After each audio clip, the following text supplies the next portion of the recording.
La plupart des gens pensent que les autres animaux voient probablement le monde d'une manière très proche de celle des humains. Et il faut du temps pour que nous comprenions que, bien sûr, les autres animaux ne voient pas les mêmes choses que nous. Cela nous amène à nous poser une question de nature philosophique. Que voient véritablement les animaux ? C'est impossible à savoir du fait que la perception de l'animal est reçue par un cerveau très différent du nôtre. Les processus ne sont pas ceux que nous employons en réponse aux stimulations visuelles. À partir de ces informations, l'animal réagit d'une façon qui nous est étrangère. Il est donc très difficile de se faire une idée. L'œil le moins élaboré permet à l'animal de distinguer le clair de l'obscur. Mais vous rencontrez aussi des yeux comme les nôtres, qui voient les couleurs, ont une vision spatiale très large et distinguent d'infimes détails. Le développement de l'œil suit 4 étapes, de la plus simple à la plus complexe. La première étape est la plus simple. La lumière captée par quelques photorécepteurs permet à l'animal de différencier le clair de l'obscur. À l'étape 2, les organismes sont capables de dire d'où vient la lumière. Lors de l'étape 3, 2 yeux distincts apparaissent.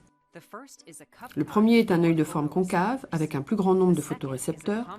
Le second est un œil composé qui ajoute des concavités. Les 2 types d'yeux, lors de la 3e étape, peuvent donner des représentations grossières des objets. La 4e étape est la plus avancée et permet une perception très complexe. Le cristallin, la cornée et l'iris concentrent la lumière sur les photorécepteurs, créant une vision claire et précise. Ce processus allant du simple au complexe pourrait prendre théoriquement moins d'un demi-million d'années.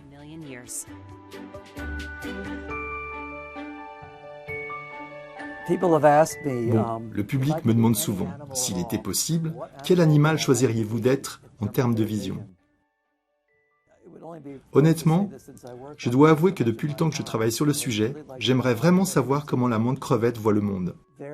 Sa perception est si différente de la nôtre, qu'il s'agisse des couleurs ou des parties du spectre qui nous échappent complètement, et aussi du fait que ses yeux ont de multiples facettes et voient la même chose sous des angles différents. Je me dis que, sans doute, si je parvenais à me glisser dans le cerveau d'une menthe crevette, je ne comprendrais rien à ce qui m'apparaîtrait.